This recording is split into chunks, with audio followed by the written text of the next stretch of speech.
Israel escalates Hamas offensive. Exposes horrors of Hamas.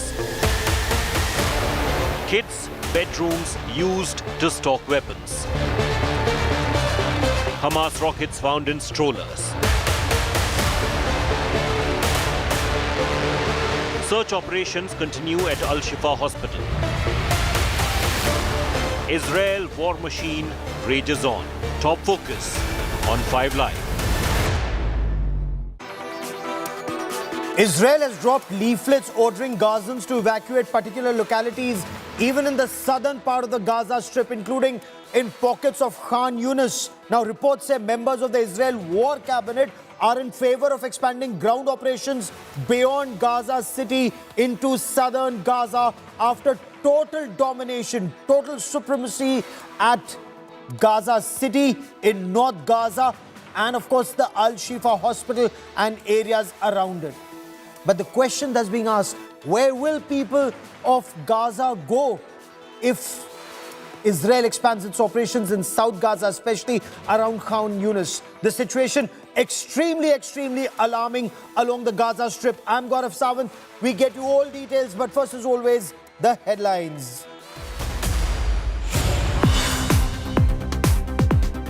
A mega India Today impact, a day after India Today's deep dive into dangers of deep fake. Prime Minister Narendra Modi sounds the alarm, calls deep fake the biggest threat to society.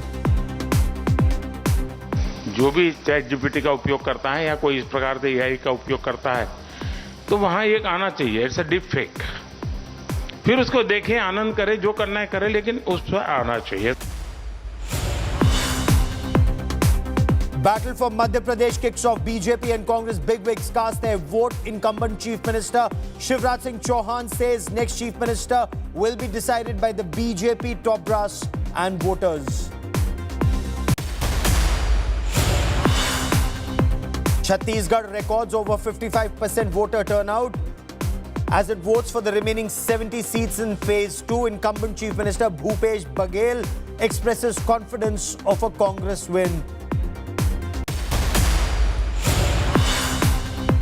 Congress leader Priyanka Gandhi Vadra speaks exclusively to India Today in poll-bound Rajasthan, claims Congress united, but it's the BJP that's divided in Rajasthan.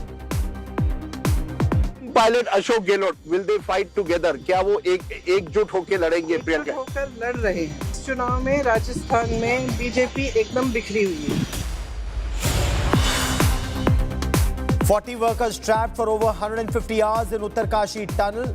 Rescuers inch closer. Only 30 meters debris left to insert 5 900 mm steel pipes for an escape route.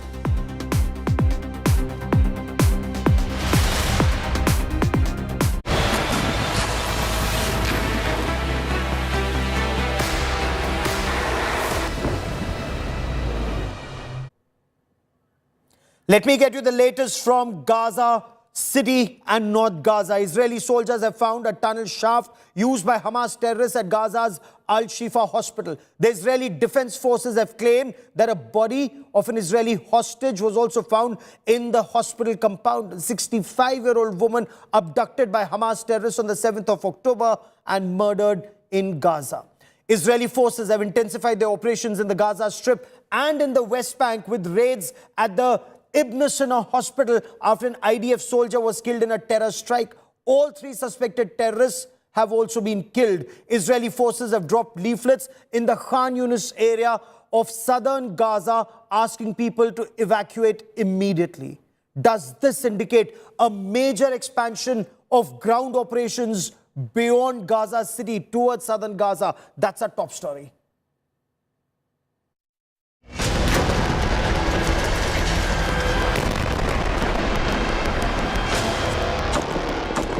Hamas terror network linked to Shifa Hospital in Gaza City stands exposed. Israeli troops are searching rooms and basement of Gaza's biggest hospital after days-long siege that caused global alarm over the fate of thousands of civilians trapped inside. Hamas's tunneling infrastructure inside the hospital is now revealed. The Israeli forces also seized a vehicle containing weapons and ammunition that was to be used in October 7th massacre. כוחות צה"ל מצאו היום פיר תת-קרקעי. IDF forces found a tunnel shaft in Shifa Hospital. Engineering forces are currently uncovering the infrastructure there. We also found a vehicle that has been prepared for the massacre on the October 7 and didn't leave. And we found many weapons in it. I want to emphasize a car of Hamas terrorists with many weapons within the ground of Shifa Hospital. בית החולים שיפא. Al-Shifa Hospital has become the main target of the ground operation by Israeli forces, who claim Hamas fighters ran their operations from headquarters in tunnels beneath it. Hamas has denied the charge. After 20 hours of attacking all the hospital facilities, searching and tampering with all the contents and departments, the spokesperson of the occupation army came out as usual with a weak and ridiculous story, saying that he had found several rifles, a Kalashnikov, a laptop, a military uniform, and an old pair of shoes which he displayed on the shelves, and moved from one place to another and appearing in front of journalists as if he has displaying his goods in a supermarket or in a hotel room. Israel says its troops uncovered weapons and terror infrastructure inside the hospital compound after killing fighters in clashes outside. There was no fighting or friction with civilians, patients or staff inside the hospital, according to the IDF. Israel also claims to have found the body of Yehudit Wiss, one of around 240 hostages taken by Hamas gunmen when they stormed southern Israel on October 7. The body was recovered by troops in a building near the Al-Shifa Hospital. Even as Israeli Defense Forces mount operations inside the Al-Shifa and other hospitals in the locality, civilians who have taken shelter in these facilities are demanding a ceasefire. Bureau Report, India Today. Israeli Defense Forces say brick by brick, tunnel by tunnel, hospital by hospital, they are dismantling the Hamas terror infrastructure, military terror infrastructure in North Gaza and in Gaza City. The indication are soon they will expand south of Wadi Gaza River. They intend targeting Khan Yunis. Israeli forces say that Hamas terrorists were using not just the Al-Shifa Hospital as its command and control center, but also other hospitals, including the Al-Rantisi Children's Hospital, as a weapons storage facility, as a rocket launch facility, and as barracks for Hamas terrorists. The IDF claims they've neutralized several Hamas terrorists who were hiding inside a school, and several weapons and systems have been recovered, thereby making a case for expansion of operations beyond Gaza City.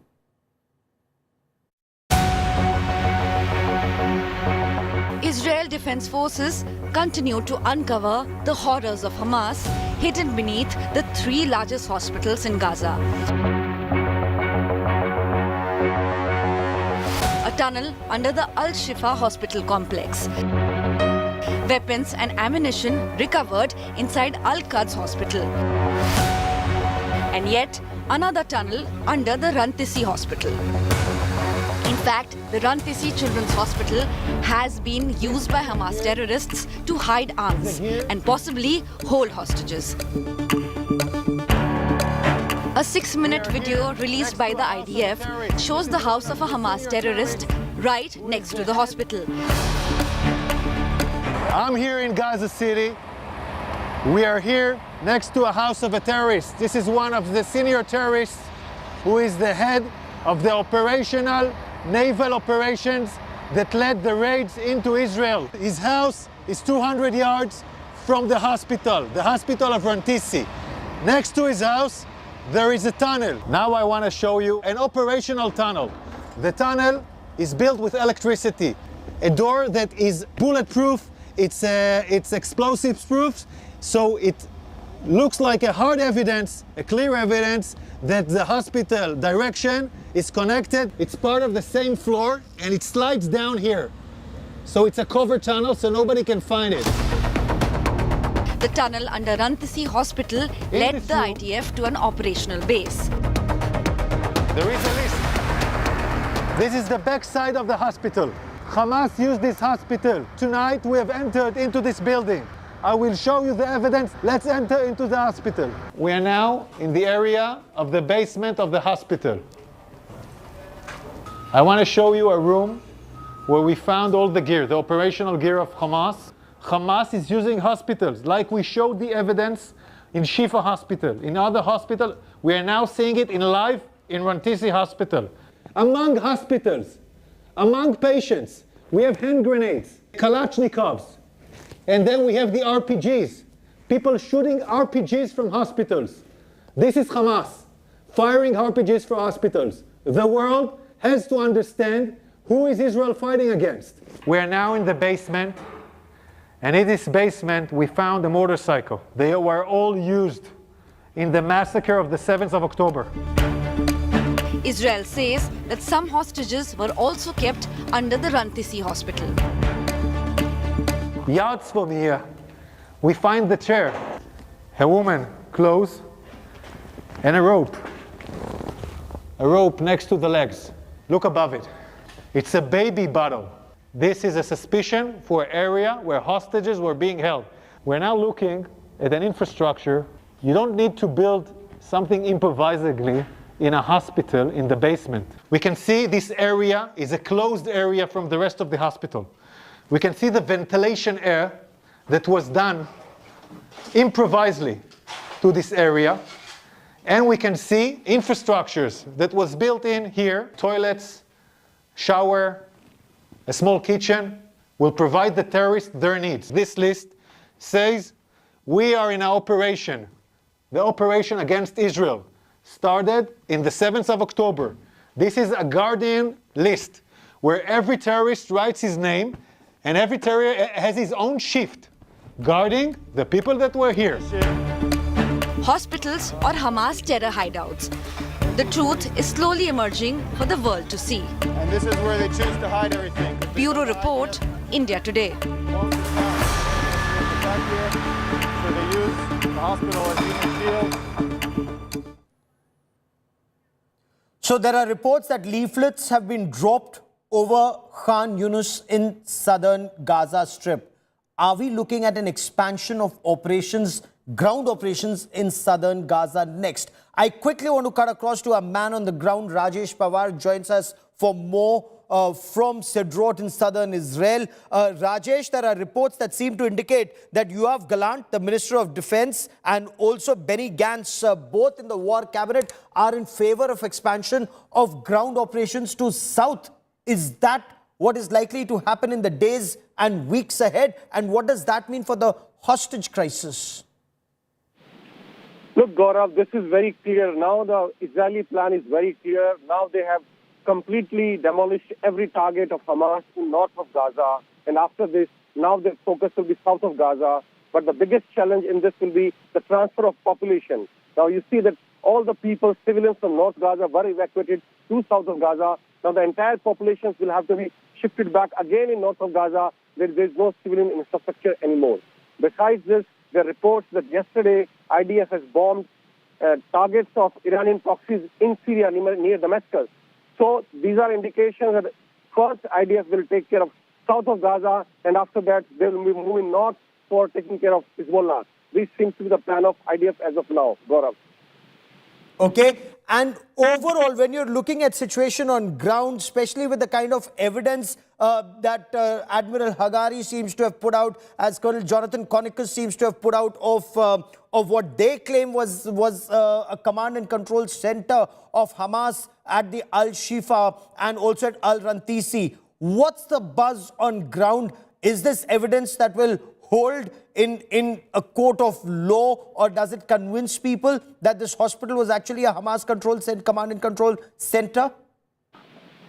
Look, Gaurav, even the Americans have confirmed that there was Hamas command and control center under the hospital, this Al-Shifa Hospital. Most of the civilians here, the Israeli civilians, believe that to be true, and Israelis are going in a very systematic way as far as collection of evidence is concerned, documenting the evidence is concerned. They're going in a very systematic way, and I think if it goes to a court of law sometime later in International Criminal Court, I think they will stand the case because they are doing it in a very systematic way, and all the evidence is being collected right now, including DNA samples and the kind of weapons which are used on civilian cars. Gaurav. So DNA samples are being collected, samples of those who were taken hostage from southern Israel and held hostage at Al-Shifa, including the body of a 65-year-old woman whose body was found at the Al-Shifa Hospital. All of this is evidence that Israel is putting together. Stay with me, Rajesh. I also want to expand the scope of the story. The question now is the state set for expansion of operations towards southern Gaza, including Khan Yunis area, where leaflets have now been dropped asking people, ordering people to vacate some localities where Israel says it will target Hamas strongholds it has intelligence about. There are also growing calls for a ceasefire and international investigations into alleged war crimes by Israel. Joining me now on this special broadcast is Joshua Hantman, a strategist and advisor to the hostage families and also former advisor to the Minister of Defense. Mr. Hantman, there are reports that leaflets have been dropped over Khan Yunis asking people to evacuate. What does this indicate and what does this mean for the hostage crisis? Well, thank you very much for having me. And let's remember how this all began. This all began with the greatest terror attack and the greatest massacre of the Jewish people since World War II, since the Holocaust on October the 7th. Since then, over 240 hostages have been held, civilians, men, women, children, the elderly, babies. In fact, another baby was born in captivity just this week, held in Gaza, held in the terror tunnels. And the IDF and the government of Israel, they have a responsibility. In fact, they have a duty to bring those hostages home and to do everything they can in their power to bring those babies and those children and those grandparents back to their families. Furthermore, they have a duty to dismantle the terror infrastructure of Hamas, because Hamas have said very clearly that October the 7th is just the beginning.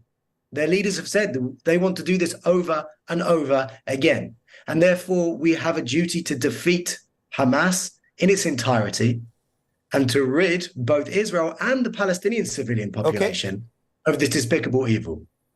But Joshua Hantman, I want to understand from you, if there is an expansion of these operations towards southern Gaza in areas like Khan Yunis, will this adversely impact the release of hostages? There are reports that talks are in an advanced stage for release of between 50 to 70 Israeli hostages in return for 50 to 70 or maybe 100 Palestinian hostages in Israeli prison and perhaps 3 to 5 days of ceasefire.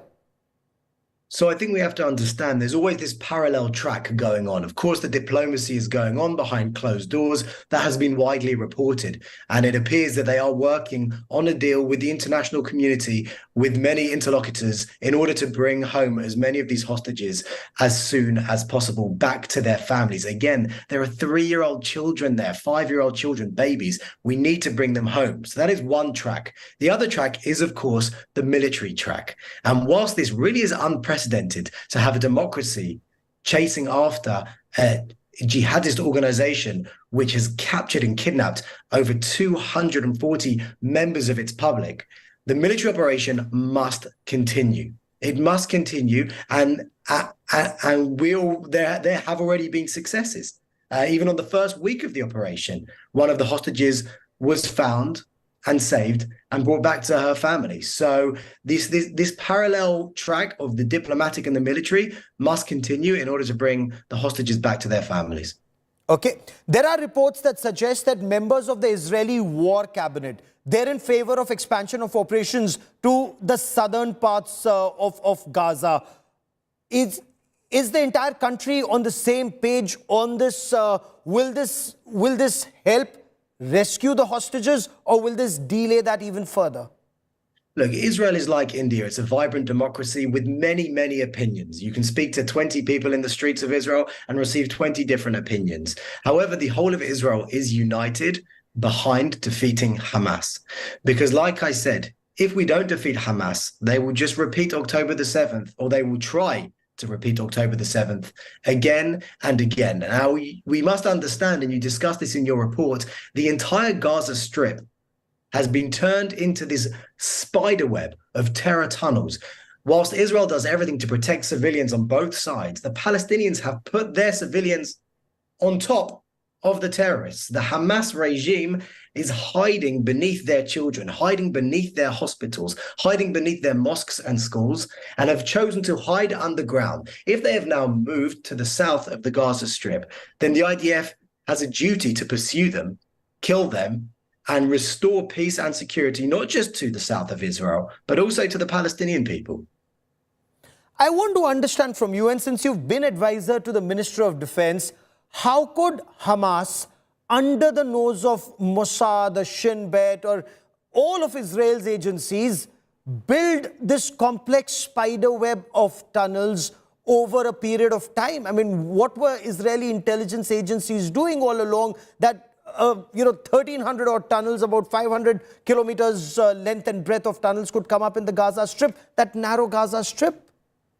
So we must understand, Israel left the Gaza Strip in 2006. Okay, we left the international community, put pressure on Israel to remove its communities, to remove its army bases. And what came in place was a terror regime. Hamas won an election, then kicked out, shot, and pushed their opposition off buildings. They turned it into a totalitarian, autocratic, theocratic Islamist enclave, and they turned the entire Gaza Strip into this terror base. Now, there have been many rounds of violence, as of course you have reported, and during those rounds of violence, Israeli intelligence has managed to put their hands on some of these terror tunnels, and indeed many of them have been destroyed. But when Israel left the Gaza Strip as a gesture of peace, they weren't expecting the Hamas regime and the Palestinians to turn this entire strip into a terror base. And now we are facing the consequences, and we have to deal with those consequences and remove this terror threat, both for the sake of Israeli civilians and indeed the Palestinian civilians. Because if we do not win this, if we do not deal with this threat now, then we will be speaking again in 6 months, in a year, with the same pictures on our screens, as Hamas have committed and said very loudly and clearly that they want to maintain this state of war, and they want to carry these acts out over and over again. I want to understand from you. Israel stands accused of using a communication blackout as a weapon of war in the Gaza Strip. Internet down, communications cut off. Is this to force Hamas to release hostages? Look, Israel is the only country in the history of warfare that, while fighting its enemies, actually sends over trucks of fuel and water and food and clothes, and actively encourages the international community to come in and build field hospitals in order to care for the humanitarian needs of the population. Israel is fighting a very, very difficult and complex war with a cynical and evil terrorist organization, which is doing its utmost to increase civilian damage, civilian deaths on both sides.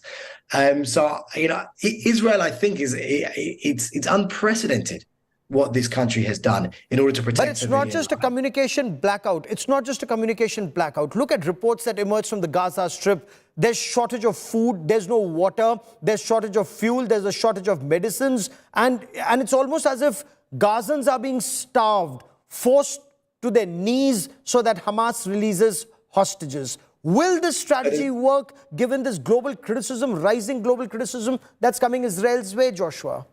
There's one address for that criticism, and that address is Hamas, because not only did they start this brutal war that we didn't want, okay, on 6th of October, we had a ceasefire. They started this war, and they have also been stealing the food and stealing the fuel. How are they continuing to fire rockets at Israel without fuel? Clearly, there is fuel in the Gaza Strip because they're still firing rockets at Israel. How are there thousands of fighters living underground? They have food, they have water, but once again, it's an example of Hamas protecting themselves, protecting their terrorists, while completely ignoring the basic needs of their own civilian population. And it's yet another reason why they must be defeated.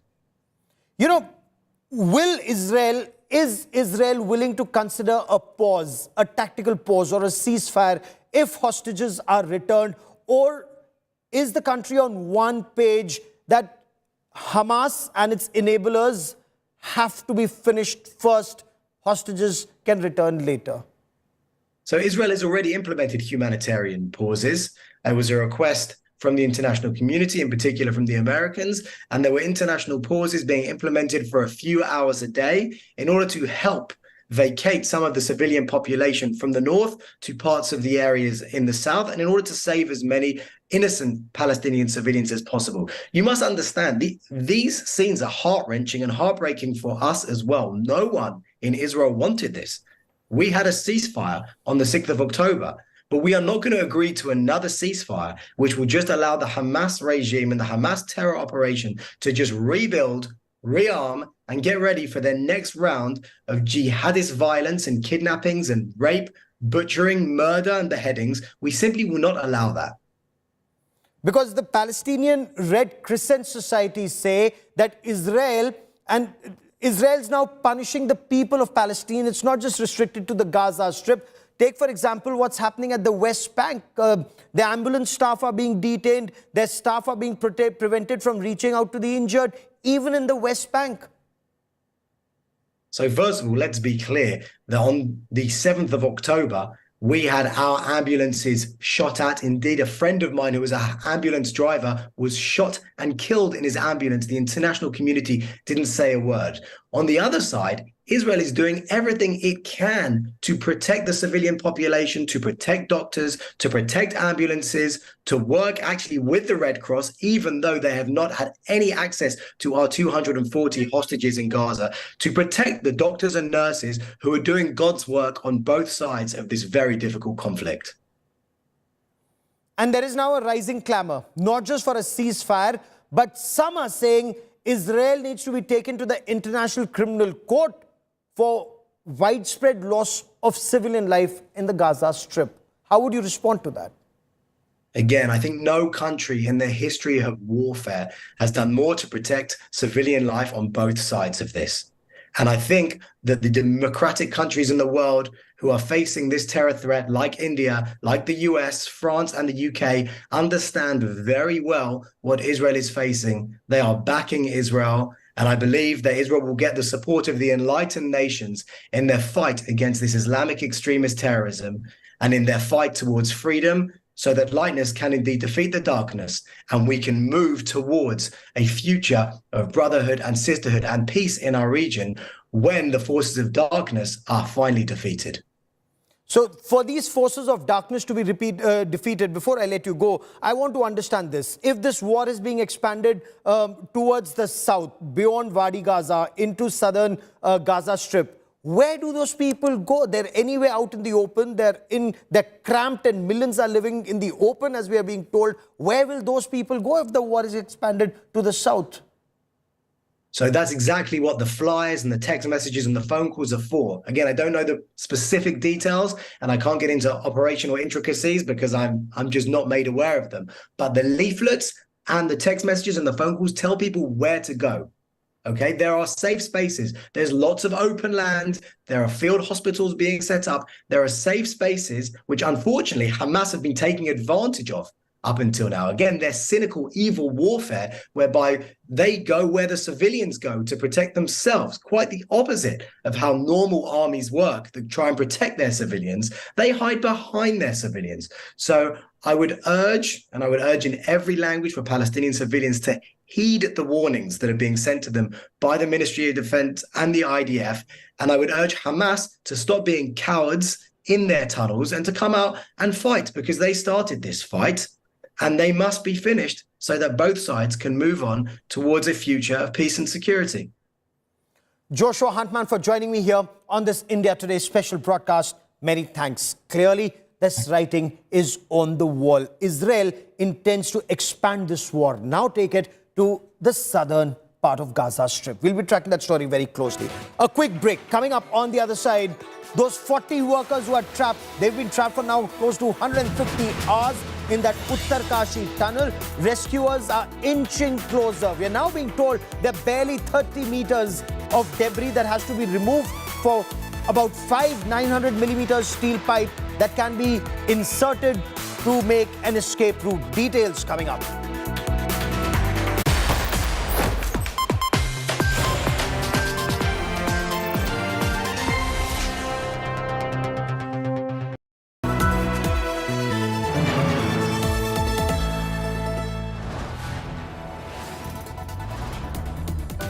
are watching India Today, powered by Finest, Be Sustainable Change, a BNP Group company. Eating right. Take a deep dive into the ultimate guide based on new research by nutritionists.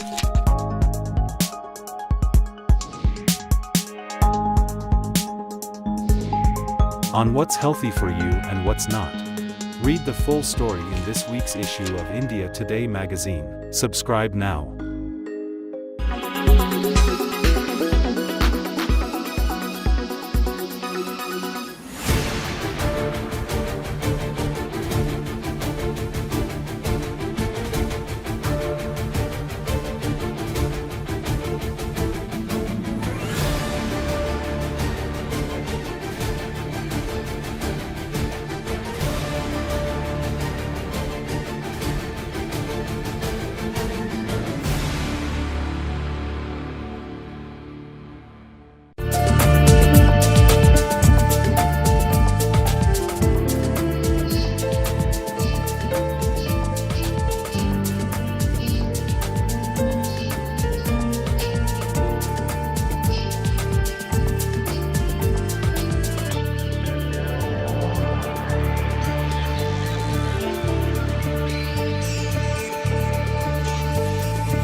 Traveling from different parts. Armed with facts, Looking at political back. she takes the news by its horns. Do you think the future of these students are not hampered?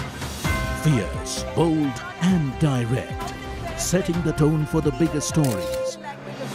From every corner and every angle. Expect nothing but the unfiltered truth. News first, niceties later. Watch me, Nabila Jamal, on India Today.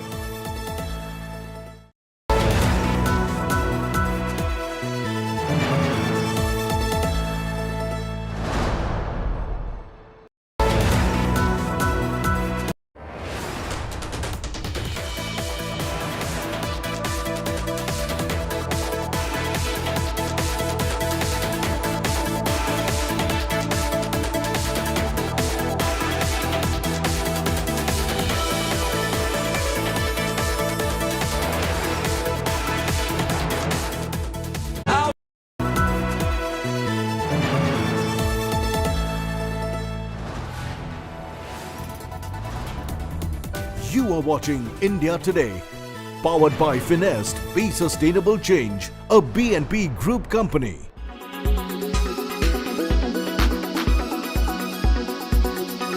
Lok Sabha elections 2019. I was here. Then Cabinet Minister Narendra Tomar was fighting from Morena on a Lok Sabha ticket.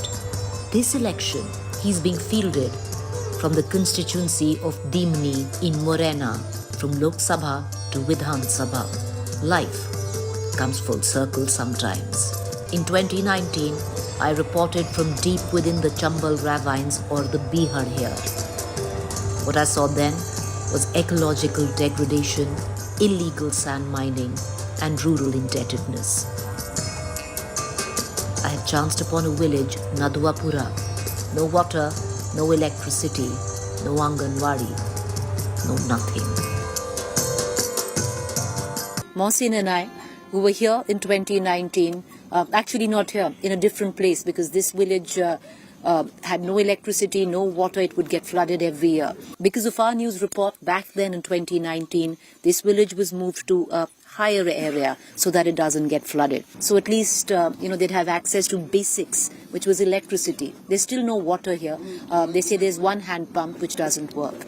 We hope that, this news report is going to go down and maybe somebody will watch and maybe somebody will look at Naduapura, because they did that time and the village was relocated. But the work is incomplete.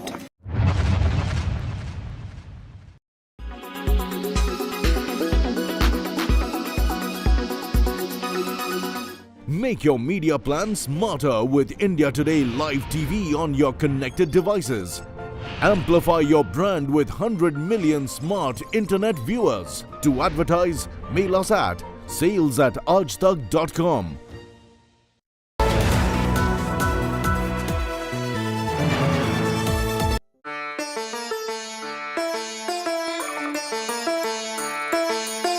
As the narrative of democracy comes full circle in the state of Rajasthan, where the people become the powerful and the powerful at the will of the people.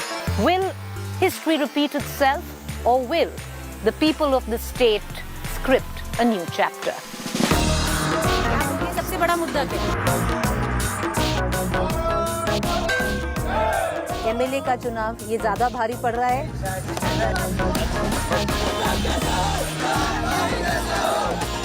सबसे बड़ा मुद्दा विकास का है, पर आपके यहाँ पे ना रोड है ना कुछ है।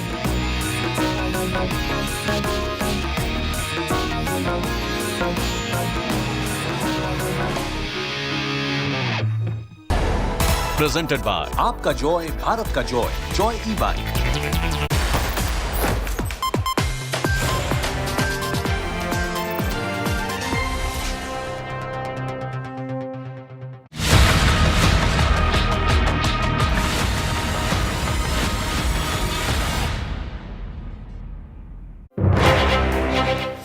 Workers trapped for over 120 hours.